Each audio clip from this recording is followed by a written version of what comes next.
Well, look, Hoosier Nation, it's a 7:30 Eastern start time on this podcast, and I have to say, unlike a football team that all of you pay attention to, we're gonna get through the first minute of this without having to call a timeout. We're prepared. We're ready to go. Off to a fast start. Yeah, you see where I'm getting at. Look, folks, Indiana dropped a bad one to Nebraska on Saturday. Indiana was a 6-point underdog, and you felt that they had a chance, and it was the same problems, the same old, same old. So our podcast is not going to be the same old, same old. Hoosier Hysteria is on Friday, folks, and we're going to dive in to what you can expect on Friday night. We'll talk a little bit about early season goals for Indiana.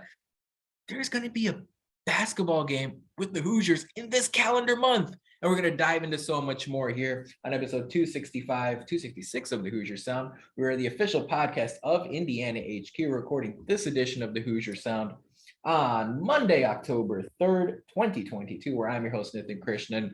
Here with me tonight is my normal co-host, Matt Lucas. Matt Charlie is out this week, but he will be our boots on the ground Friday night for Hoosier Hysteria and Saturday afternoon at Memorial Stadium. Hoosier Hysteria is on Friday, Matt. We haven't gotten official word on who's doing what events, 3-point contest, dunk contest. Will there even be something like that? We don't know. But this is that time of the year. It's 50 degrees and it's raining here on the East Coast. It's getting a little cooler. You saw the football across America this weekend. Basketball season is here, man. Yeah, it is. And I can't tell you how relieved and excited I am that also means football season's slowly ending. Well, it's an extra credit, it's extra credit. Yeah. But I'm excited to see basketball. I'll be up there on Friday in Assembly Hall. Double boots on the ground. I will not be sticking around for the post-game G Herbo concert. If you want to stay around for that, you do you. Actually, I think that's the funniest thing ever, by the way. I was talking to Ant about this. It's like all of our basketball donors sitting there and then G Herbo performing. Like there has never once been a bigger mismatch as far as like audience mismatch. Audience goes in the history of time. So that'll be fun. That'll be fun to watch person. Things I'm most excited for about this. Yeah. I'll go right into it. I'll steal your question from you right from under the script. Yeah. Look, I just excited to see the guys play basketball again. Really, I'm kind of excited to see what kind of lineups they throw out there. If they're doing like a inter squad scrimmage, that would be great. Please do an inter squad scrimmage.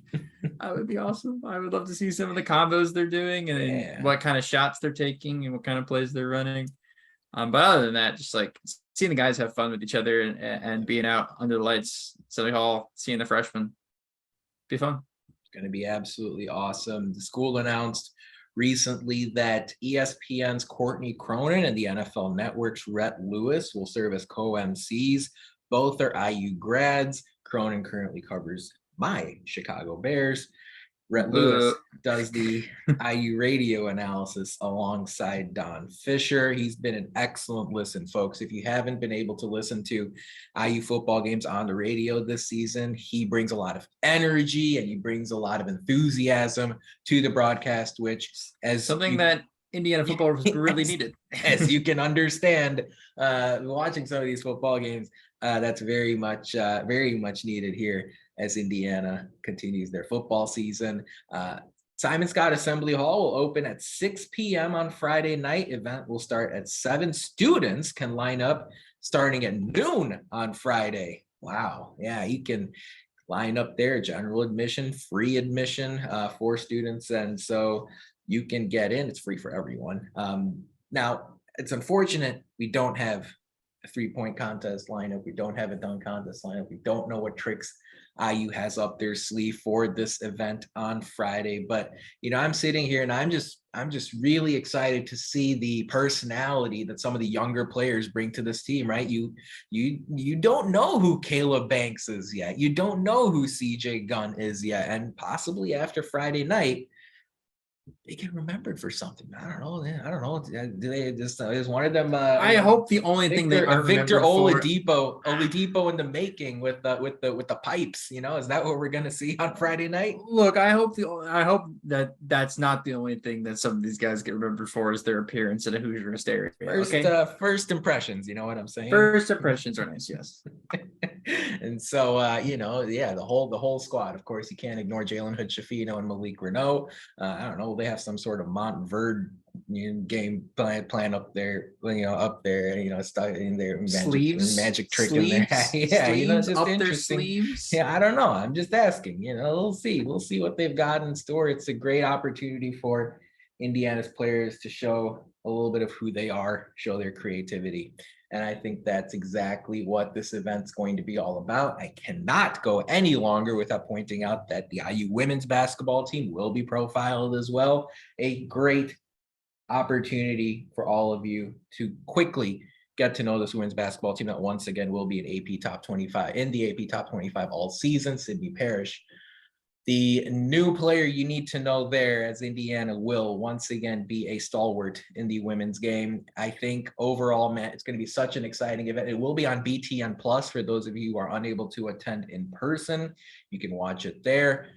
As I zoom out here, man, and I think about the first few games Indiana has on their schedule: Morehead State, Bethune-Cookman, but then that Xavier matchup in the third game that we're all really looking forward to. What are one or two early season goals you're looking out of the Hoosiers? They also have two exhibitions, the first of which is on Saturday, October 29th. I know. Just early season goals, Matt. One or two of them that you're looking for here as Indiana starts their season in about a month. Experiment. Okay. And win while doing it. Okay.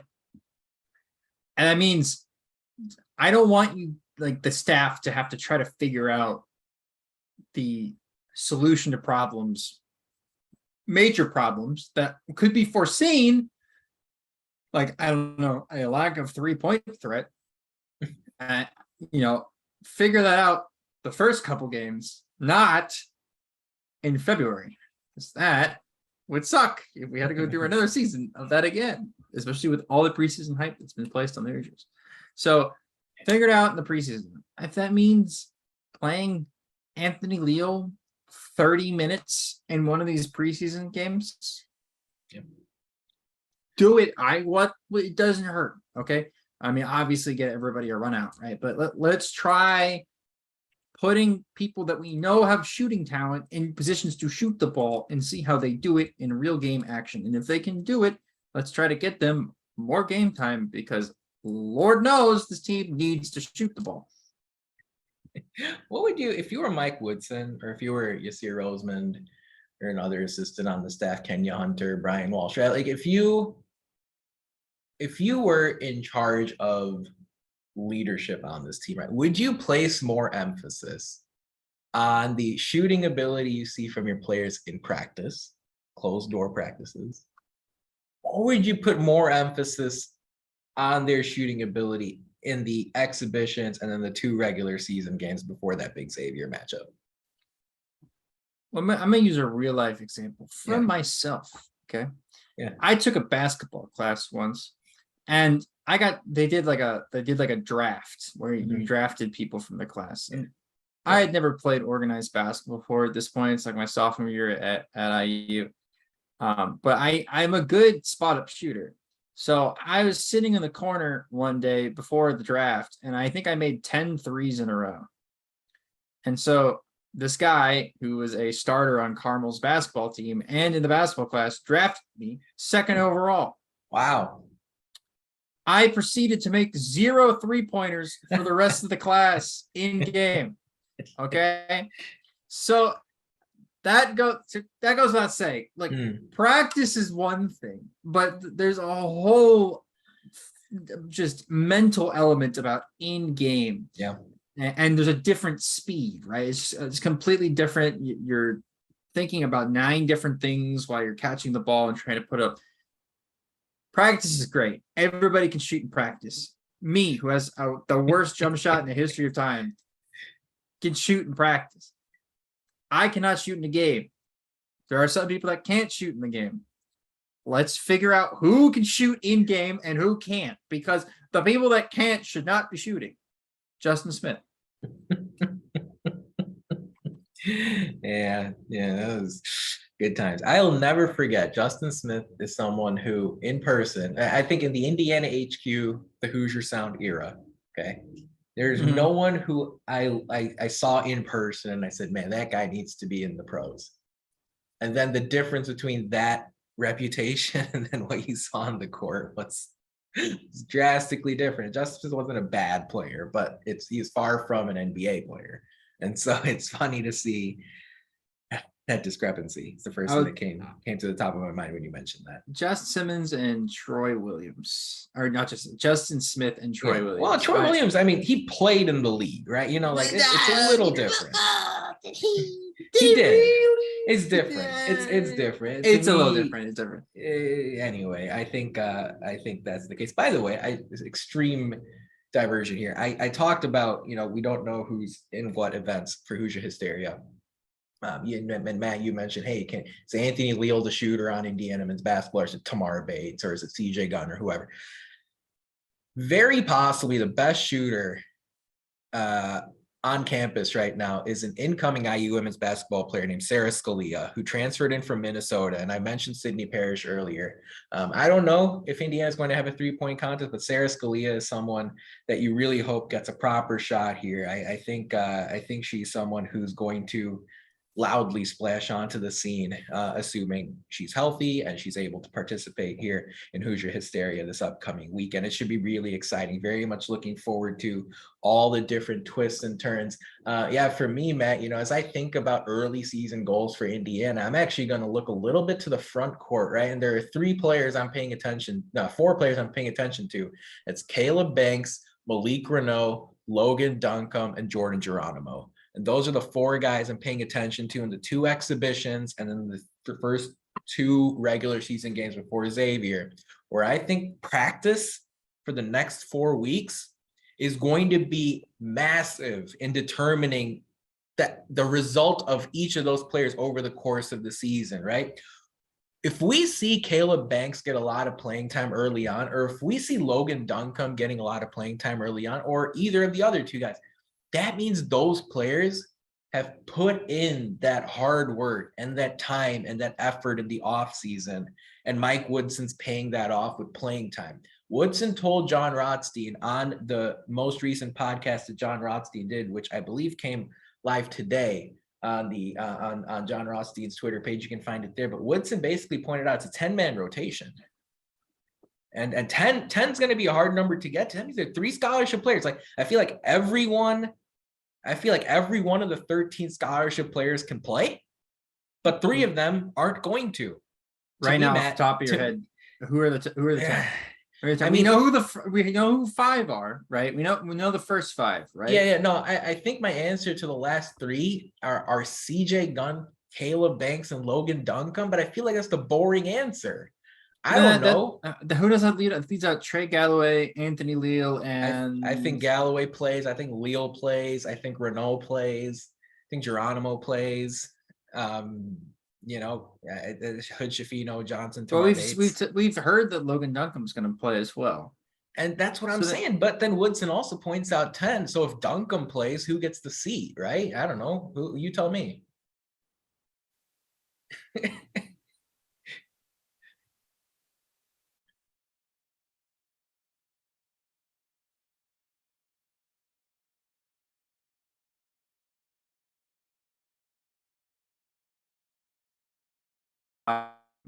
The next 2 are going to be have to be wings, right? So I mean, I want to say Anthony Lee will play, but Miller Kopp 3. Yeah. Race Trace 5, Renault 6. He's a 5-star freshman. You're not going to play him. Logan Duncombe's already been talking about that 7. Is it possible Renault is a project piece? You sit him for a year and let him learn? No.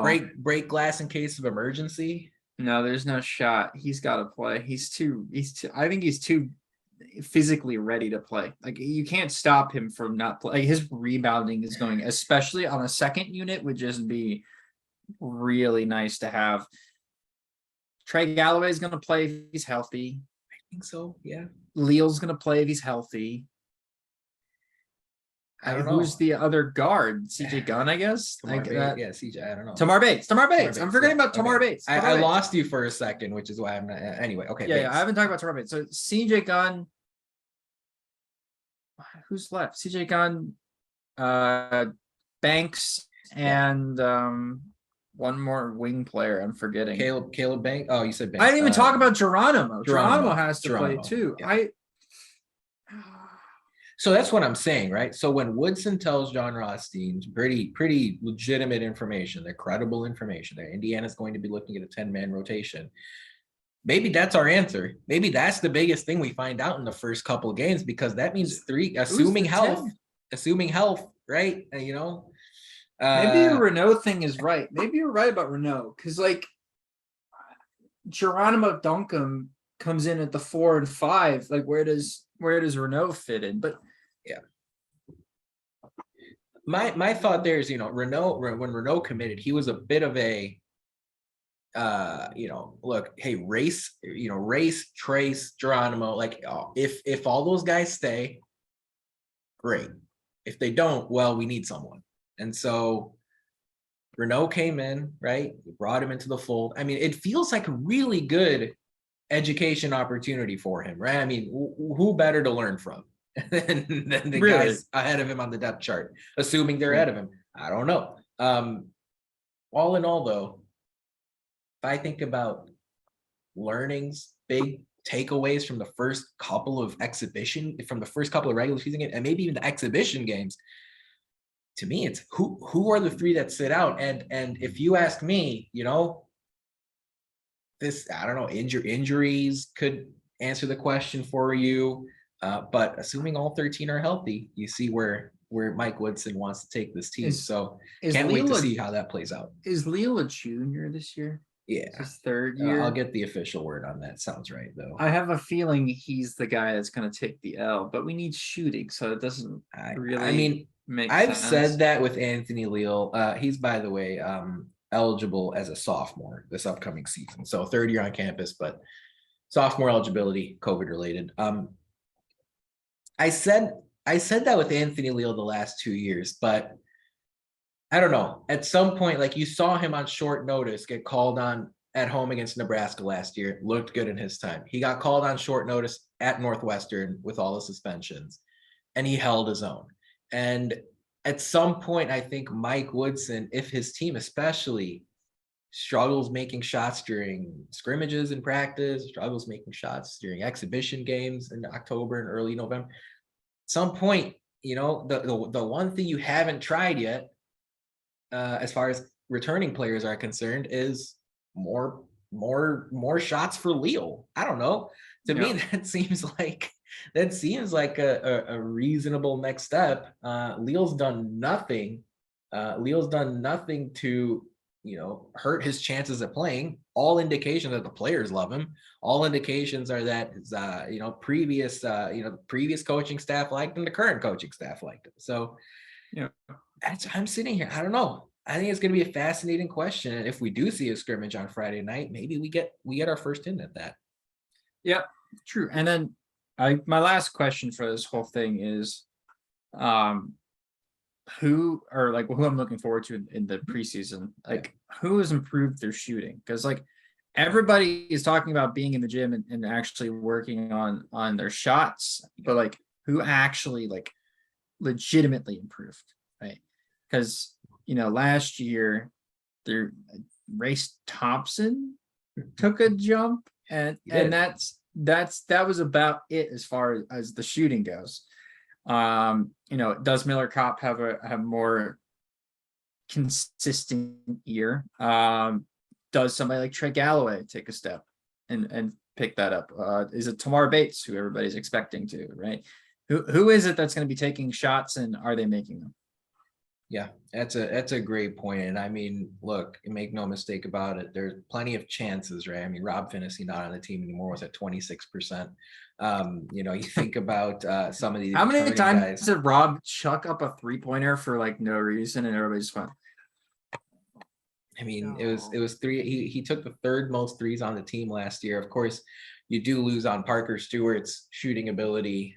He finished at 39% last season. But hey, you look at the returning players. You've got Tamar Bates at 29.8. You've got Race Thompson at 27%. Trey Galloway at 21%. Jordan Geronimo 31% in limited tries. So there's room for improvement. Make no mistake about it. And yes, absolutely, I'm going to be paying attention to that also. And I do like your point you made a few moments ago. I also agree that game reps carry a lot more weight than practice reps, even though I was never drafted to play basketball in a class before. But speaking from pickup basketball experience, needless to say, that very much translates there. Now, I will say, a lot of the national media, a lot of the publications do like IU men's basketball in the preseason here, even though this was a team that played on Thursday in the Big Ten tournament, a team that never showed up in the AP top 25 all last season, a team that lost in the round of 64 to St. Mary's. Mostly, you're looking at top 20 opinions of Indiana men's basketball. I think the highest I saw was number 7 by Andy Katz last week. Generally speaking, you're seeing Indiana in the top 15 across the board here with about a month before basketball season tips. So I asked all of you in our Hoosier Sound Weekly podcast poll, are preseason top 15 expectations too high for Indiana men's basketball? And thus far, 65% of you are saying, no, they're this good. 35% of you say, slow it down, please. Let's maybe see a few games here before we give this team a top 15 spot. Matt, gonna ask the question to you. Top 15, I'm not saying 7, okay? Top 15, is that too high for Indiana or is it okay? I swear Andy Katz hates us. I swear he does. He does this because he knows it's gonna get clicks, and then he can just crap on Indiana for underperforming when they don't perform. So Andy Katz, you're on my shit list. But no, we don't deserve to be top 10. There's no way we deserve to be top 10. We barely made the tournament last year, and it's basically the same team. Those teams normally lie in the 10 to 20 range. So I think top 15, if you had it as 15 or 14 or 13, even 12, I'd be like, hey.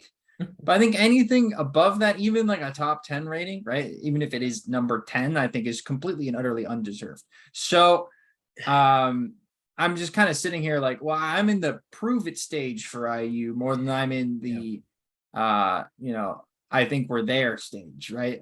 And while I have a ton of optimism for this team, and I think they are going to live up to expectations for a lot of different reasons, they haven't done that yet. So let's hold up the horses, Andy. Okay. No, well, they did it against Michigan, and then they did it against Illinois, and then they did it against Wyoming. Okay, but what did they do before the Michigan and Illinois game?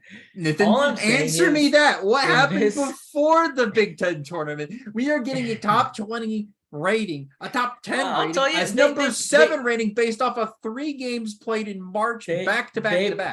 They pushed Purdue to the buzzer in West Lafayette. Okay. And they beat Purdue earlier that year. They played Wisconsin, the best Purdue team ever. Wisconsin, not great, but they played Wisconsin to the final minute at home. They lost on a flukish 3 from Ron Harper Jr. at home.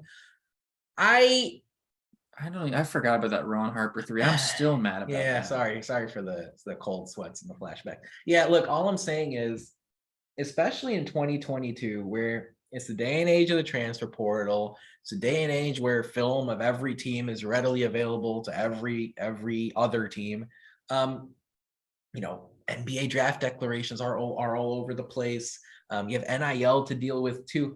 I think it's fine. I think it's fine if you put Indiana in the top 15. I think it's fine if you put them in the top 10. You're right. Like last year, they finished as the 38th team in college basketball or whatever. But you're obviously not having the same situation that a lot of other powers are having, where they have to integrate a really successful or whatever Power 5 transfer into their lineup, or multiple new players onto their team. Indiana's got some incoming freshmen, and Jaylin Lucas will get a lot of playing time, but he seems like more of a facilitator than anything else. So I'm fine with it. And you know what? Indiana may lose to Xavier, and that's okay. But like at the end of the day, They best not. win.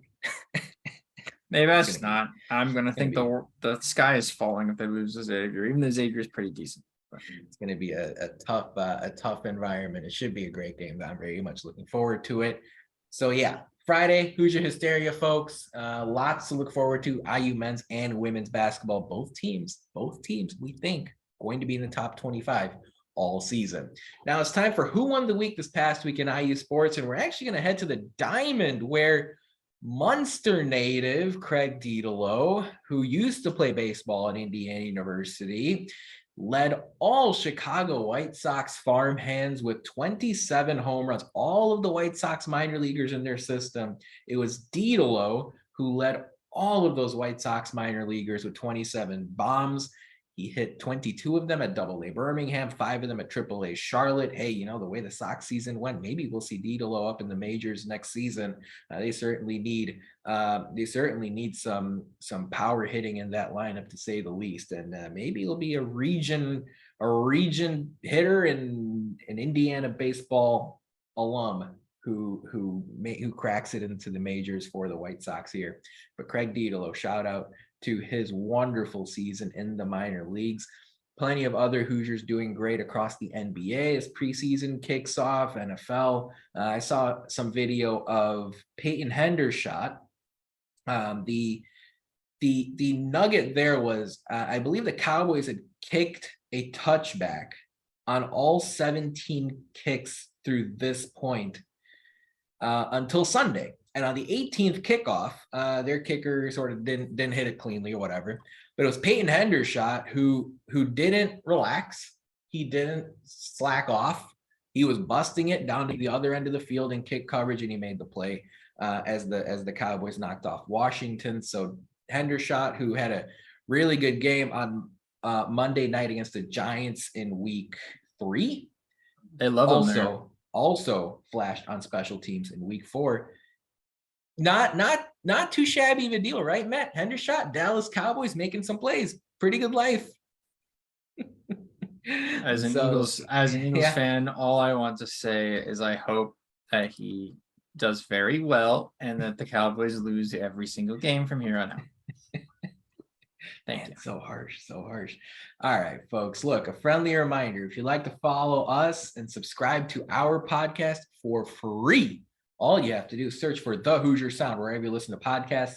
Stay up to date with all of our information by following us on Twitter at Indiana HQ and at The Hoosier Sound. If you enjoy our show, leave us a review. This part's important. Tell a friend. Share our links. Your support really helps us grow this podcast and reach more passionate IU fans such as yourself. All right, Matt, let's talk about it. Got to address it. It was like an IU football therapy session. Indiana on Saturday went to Lincoln and lost 35-21.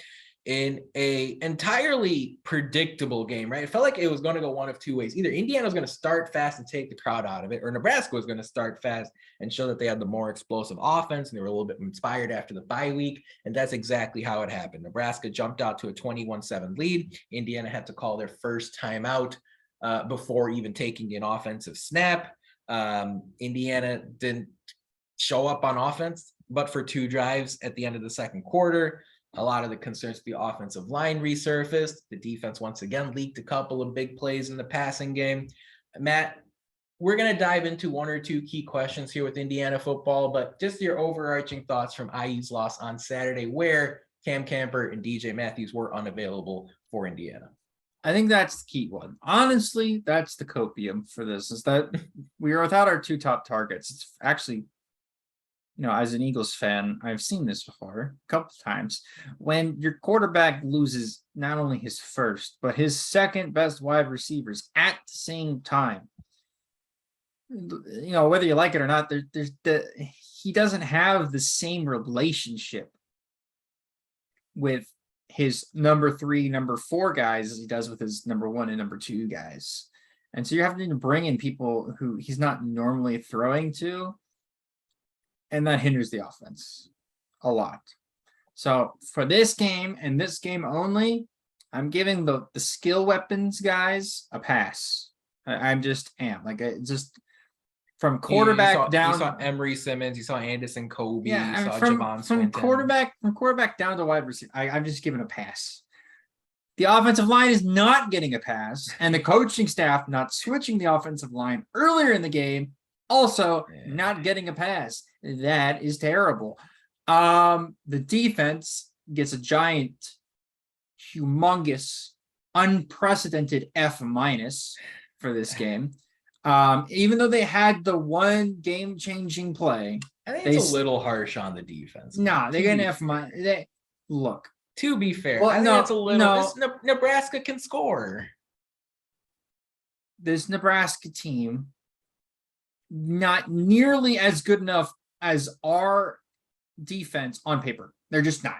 I'm sorry. This Nebraska team, they have like Texas's fourth string wide receivers starting. I mean, I like their quarterback. He didn't so do I'm much. saying It was Casey Thompson, it was Trey Palmer's Anthony Grant. Right, that was pretty much the whole thing. Yeah, and they only scored 28 offensive points, not 35. Exactly, but it's even still. We should have held that team to 14 points, and honestly, it's an F-, not just from this game; it's from the last couple games as well. They're just not performing anywhere close to what they were predicted to in the preseason, what anybody with a brain predicted to, what Pro Football Focus predicted them to. Like stats wise. The eye test wise, everything said, oh, this defense is going to be pretty decent. Huh? Where's the defense? Like, so that goes back into the coaching staff. What is Tom Allen doing?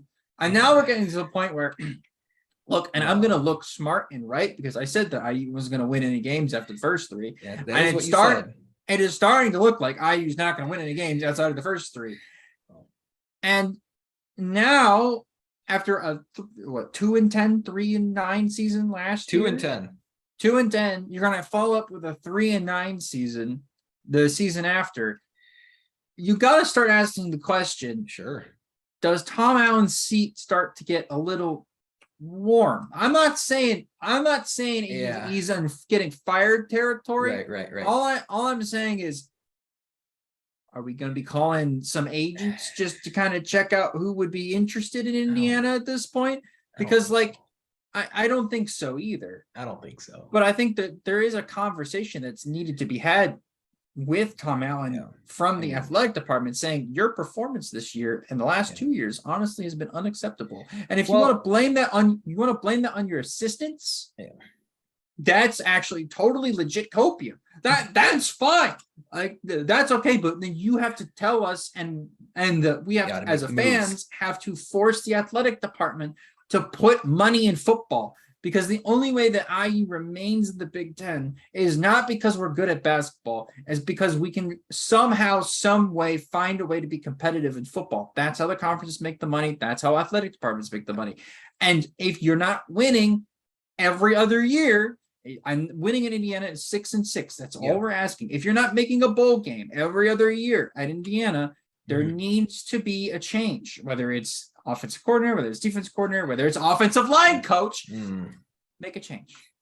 Well, and now more than ever, it feels like it's in a brighter light. I mean, across the Power Five, you're seeing coaches, you're seeing programs move quickly. I mean, you saw Wisconsin. If you're 2-3, your head coach was like, Wisconsin's head coach was roughly, I don't know the exact, something like 60-20 during his career at Wisconsin. He has 70% win percentage. 70. I mean, look, we can argue how much ever we want whether Paul Chryst should have been let go or not at Wisconsin, but what you may be seeing is Wisconsin moving a little too quickly instead of a little too slowly, right? And I think Indiana, mostly on the field, has had a lot of problems as far as not moving fast enough to make changes, right? And I thought about this as you were talking about Allen on the hot seat, because I don't think he is, but I think one way, you can really start having that conversation is if Allen continues to play worse players for more snaps than they deserve. I mean, low-hanging fruit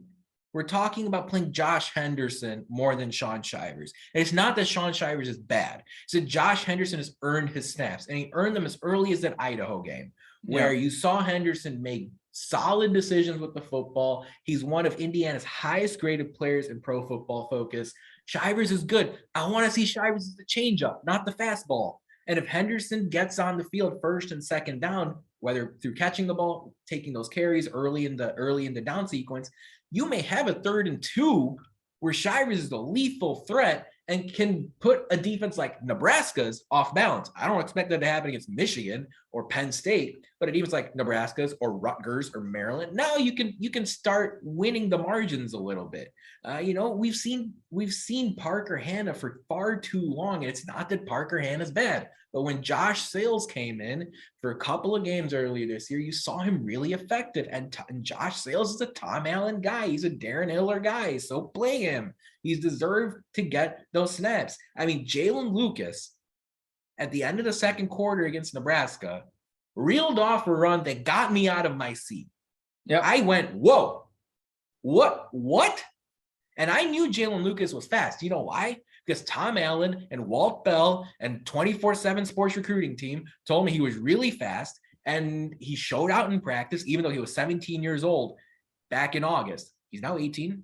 Okay.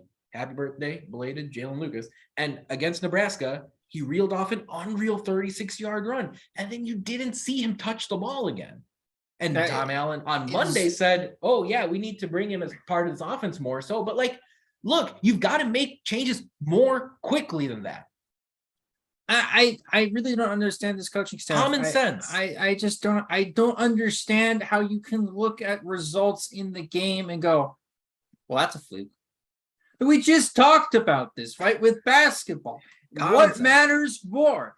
Your practice shooting or how you play in the game? And at a certain point, if a person, I don't care if Shaun Shivers is running for 7,000 yards in practice against the first team defense. Okay. He could legit. And I don't care that he played at Auburn, right? I don't care. Okay. Josh Henderson in real situations is able to make 3 or 4 yard runs and not get arm tackled in the backfield on down 1.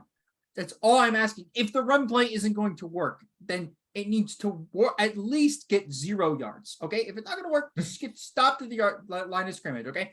We take the L. It's 2nd and 10. I don't know how many times I've watched them hand the ball off to Shaun Shivers and he trips over an arm tackle in the backfield. Well, and I feel bad for Shivers too. 12. But Shivers has no space. Exactly.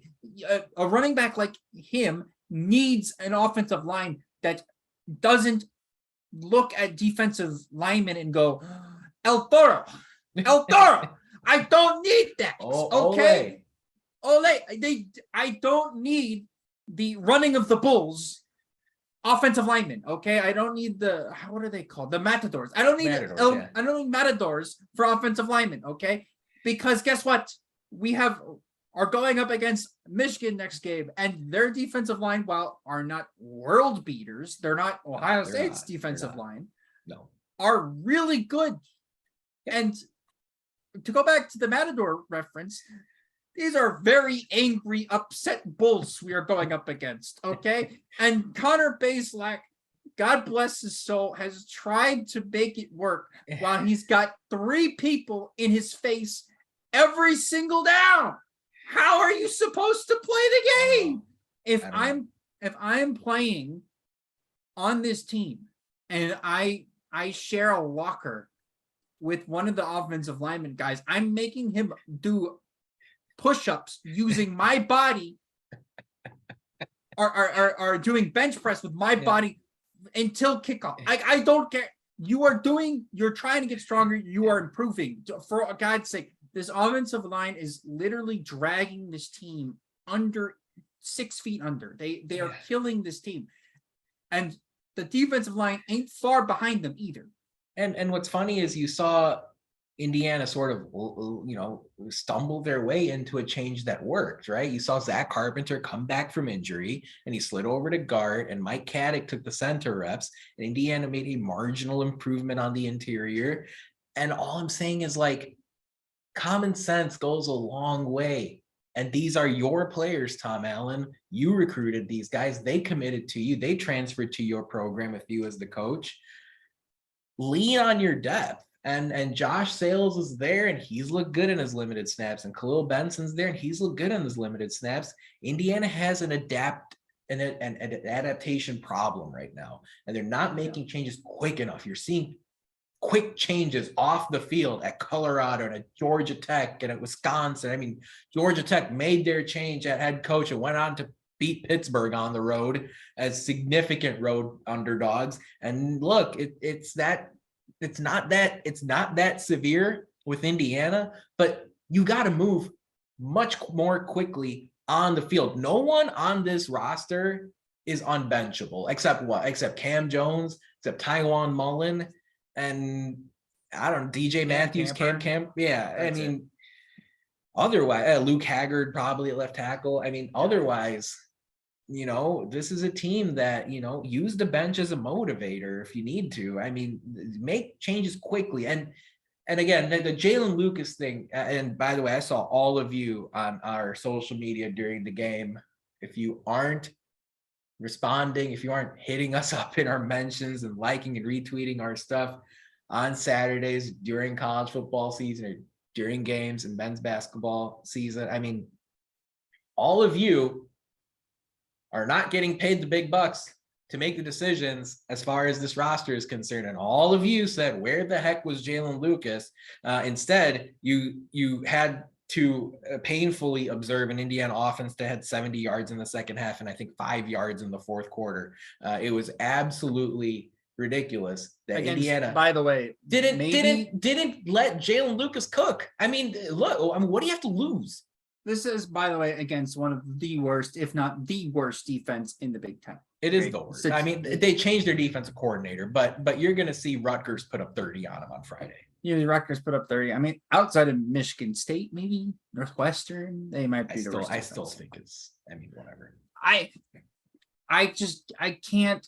And by the way, Nathan was just talking about, Auburn letting go. He's not saying fire Tom Allen. No, okay. And I think Indiana needs Tom Allen. I think Tom Allen needs Indiana, but they need the one that they got in 2017, 18, and 19 that was able to read and react quickly. Well, not what's happening right now. 2017, 2018, 2019 Indiana was a coordinator-focused Indiana football team. Okay? And to me, Tom Allen's defensive coordinator right now. Yes, very much so. And look, he was a very good defensive coordinator in the past. So I'm not going to say that he can't run a defense. I'm saying is it's very hard to run a team and run a defense at the same time. So in this offseason, I would look to try to get another defensive coordinator. And then as far as offensive coordinator goes, I don't think this is a fair shot for Walt Bell. No, it's not. I don't think so. And I mean, for what it's worth, with all the weaknesses, Indiana's pretty consistently still getting to 20, if not 30. But at the same time, at least 21 every game for Indiana, although Saturday was 14 offensive anyway. Yeah. But to be fair, Nathan, at the same time, we just talked about teams needing to move quickly, right? And it doesn't matter if it's a fair shot or not. You in the offseason as Indiana need to say, okay, we're going to put up money now. And we'll put up money not only for buyouts, we'll put up money for hiring, legit put money in positional coaches, whatever. That goes when we fire Darren Hiller in the offseason, not if. When we fire Darren Hiller in the offseason, who's his replacement? Who are we going to get? Where is he going to come from? And don't promote from within, because at this point, the promoting from within has not worked about 4 times now from this program. That you just need new people with new ideas sometimes. So new offensive lineman. I've been talking about this once every podcast, but I'm serious.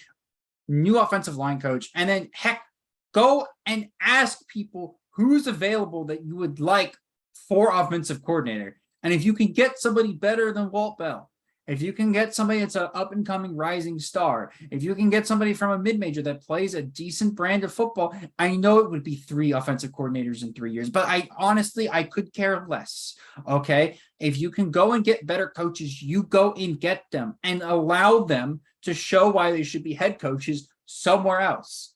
Because that is how 2017, 2018, and 2019 Indiana found success. And that's how 2020 Indiana had success from the previous years. And then 2021 sucked. And now 2022 is terrible.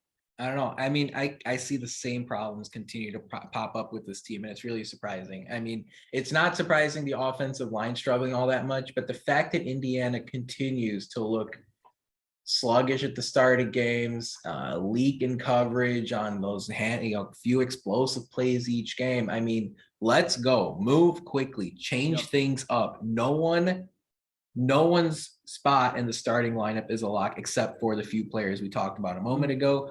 We'll see what Indiana does on Saturday when number 4 Michigan comes to town. But first, it's time for a social media shout out here. And folks, to make it real quick, yes, if you didn't see already, Jon Rothstein on his podcast had Mike Woodson on the College Hoops Today podcast, and you can find that wherever you listen to podcasts. And Mike Woodson, he said a lot of interesting stuff that Rothstein tweeted out. He said that Indiana is going to have a 10-man rotation. Woodson pointed that out. Woodson said, hey, possibly Kentucky coming back onto the schedule. He used Jason Kidd as an analogy for Jalen Hood-Schifino.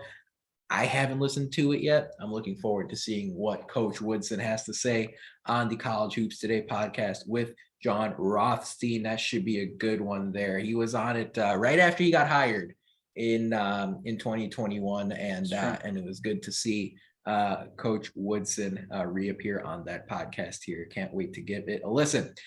Folks, you can find us at Indiana HQ, as well as at The Hoosier Sound on Twitter, Facebook, and YouTube. Matt, on Instagram, we are not Indiana HQ, but what are we? Exactly, that's right. You can find emphasis on dot. Exactly. You can find us at indiana.hq on Instagram. If you haven't given us a follow, please do. If you have, spread the word, tell a friend, a neighbor, a classmate. That type of stuff is really how we love to grow. I see all of you every single week sharing and liking and retweeting our stuff. Look, I know, Matt, there's a narrative that Indiana football fans don't care. Look, maybe it's not the quantity of fans as Michigan or Ohio State or Penn State, but there is a very proud subset of people that live and die and breathe and bleed and cry with every single IU play. And that's, those are the people that Tom Allen and Walt Bell and Chad Wilt, those fans are whom Tom Allen and Chad Wilt and Walt Bell are working for. It's not for Scott Dolson. It's not for Pam Whitten. It's for those people that spend those hard-earned bucks and their very valuable time to watch this team, because they know Indiana's not Alabama. They still stick with it, and they still tune into the games on Saturdays and show up in person and support the team, whether it's in Lincoln or in Bloomington or in Ann Arbor or Columbus or wherever. Look, the passion is there, and we'll see if Indiana can turn it around on Saturday when number 4 Michigan comes to town. It is part of the big noon kickoff on Fox with Gus Johnson, Joel Klatt, and Jenny Taft. The big noon kickoff pregame show will come to Bloomington on Saturday. Those events start at 10 a.m. Eastern in the South End Zone. Michigan is a 21.5-point favorite right now. The over-under is 58.5, which means the Vegas the sports books are saying it's going to be something like a 40-18 final score, give or take a point or two there. Michigan is 5-0 on the season, number 4 in the country, narrowly ahead of Clemson.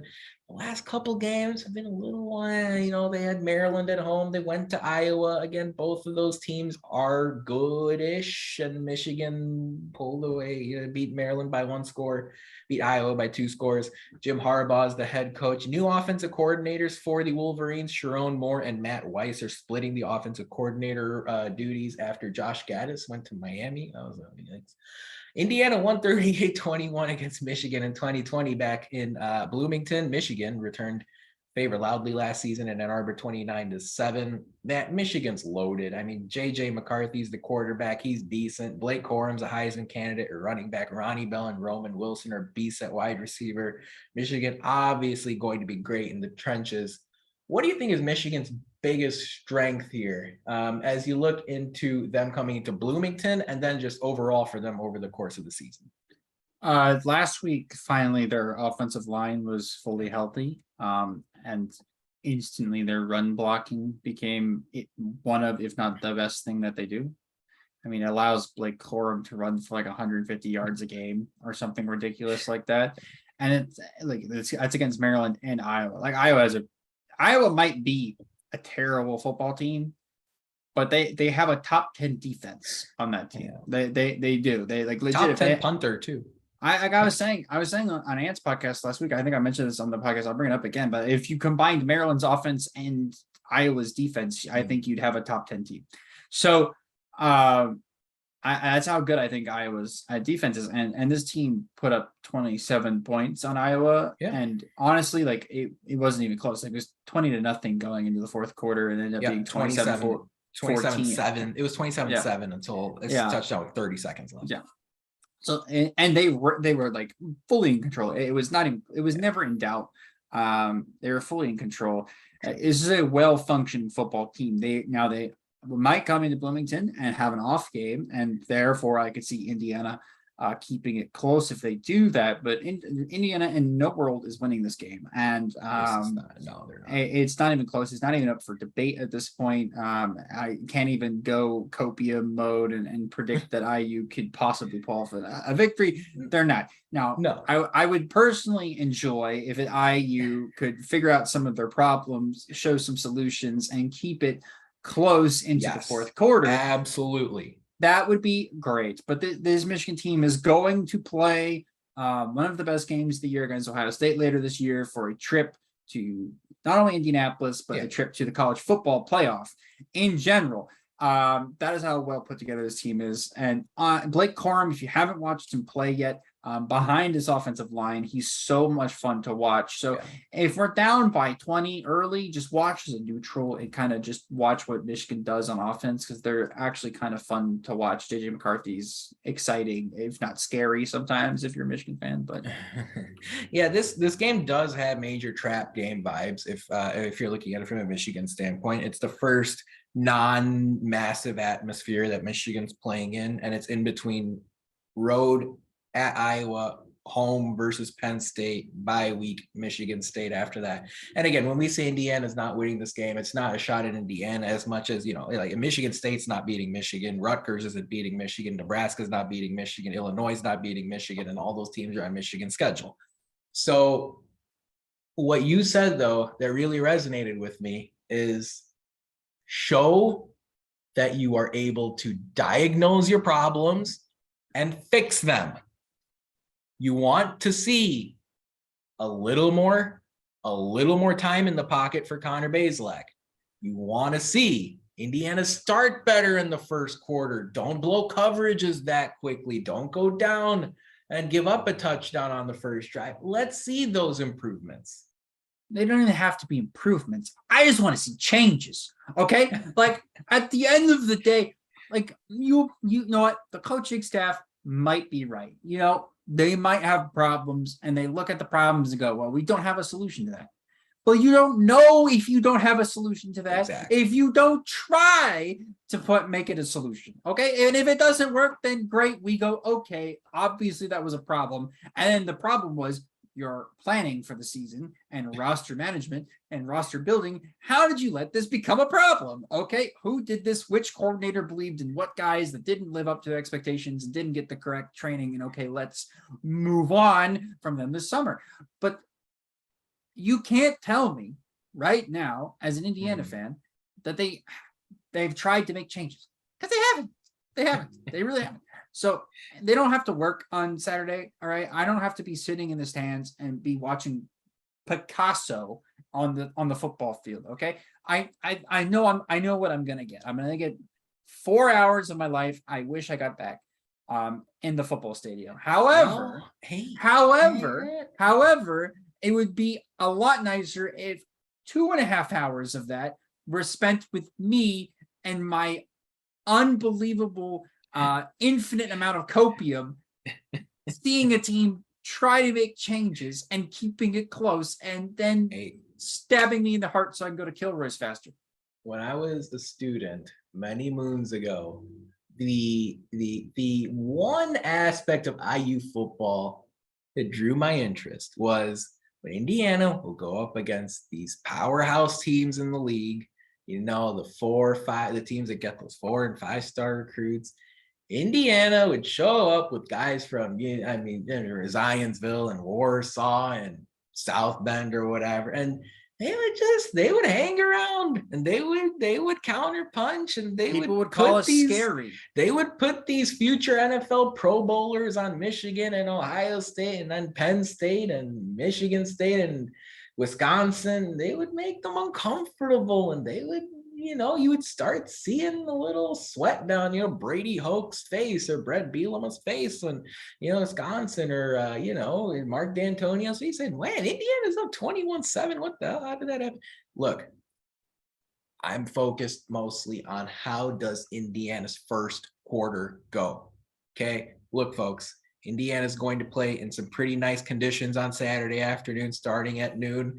This game should mean, if Tom Allen can't drill this message across, there's very little room for hope. This game should mean more to Indiana than it does to Michigan. Can Tom Allen get that point across? Now, Michigan's got college football playoff incentive. They've got staying unbeaten incentive. They want to stay in the top 4. So there's reason for motivation for Michigan, no question. But can Tom Allen convince his 2 deep across the offense and the defense that, look, this is the kind of game that can change your life? We'll see what happens. If Indiana wins, it will be the biggest win in school history. Matt, we've talked about the 21.5 point spread, talked about the over-under at 58.5. Michigan's number 4 in the country. Indiana is coming off back-to-back road losses. You would think IU gets Cam Camper and DJ Matthews back in this contest. We'll keep monitoring that, but okay, likely to see Camper and Matthews back in the mix. Who do you have winning this game, and by how much? I have a stipulation with my prediction, and that is if Cam Camper and DJ Matthews are back, it's 30-14. Oh. If Cam Camper and DJ Matthews are not back, it's 30-3. Okay, I like it. I actually think this spread is too low here. I think Michigan takes this one like 41-17. I think that's kind of how it ends up. I think Michigan's offense is humming along right now, and I think Indiana's getting them at a bad time. But as I said, it's the kind of game that can change your life here. Their offense, though, is like very pro style, though. And that's why I have a problem with predictions, because they take a lot of time up on their drives. They're not a fast striking team. They're not Maryland. They're not going to throw it 3 times and score. They're not like what Nebraska did to us on their first drive yesterday, which was 3 plays and score. That's not going to happen in Michigan. They don't go totally vertical. They could against this Indiana defense, because you've seen everybody do that against Indiana this year. That's what I'm saying. Our secondaries have been Ronnie Bell getting behind the defense. Roman Wilson getting behind the defense. That's all I'm saying. Look, can't wait to see if Indiana stresses Michigan out a little bit. We'll see what happens on Saturday afternoon at noon at Memorial Stadium in Bloomington. Should be a good one. Matt, there are 6 Big Ten games across the board here. We've talked about Indiana, Michigan, 5 others with 2 teams on a bye week. Wisconsin, they fired their coach, and now they head to Northwestern. Nebraska, off of their win, goes to Rutgers as 3-point favorites on Friday night. There's a primetime game Saturday night with Iowa going to Illinois. What an interesting one that should be. As you look across the 6-game Big Ten slate this Saturday, I should say this weekend, Matt, is there a certain point spread, an over-under, an upset pick that really catches your eye? Upset pick is not available. I think everybody has favored. Yeah, I think so too. I agree. That includes Nebraska at Rutgers. Illinois, to me, covers easily against Iowa. I think what you saw last weekend, Iowa's defense, while is really good in the secondary, their other facets of defense, aka their defensive line and linebackers, are susceptible against good running teams to breakaway plays and scores. And so I see the Illini having a great time because that's their offense is almost entirely predicated on the run game. So give me Illinois to win that game. And then I also You think said that win and cover, right? I win believe you and said cover. that. Yeah, Illinois is favored by 3.5. And then I think that the Nebraska Rutgers game goes over the 50.5 that it's given right now. Because I agree with you. Nebraska That was gonna be one of hasn't mine. Nebraska hasn't scored less than 30, I think, this year, or maybe it was like 27 at one point.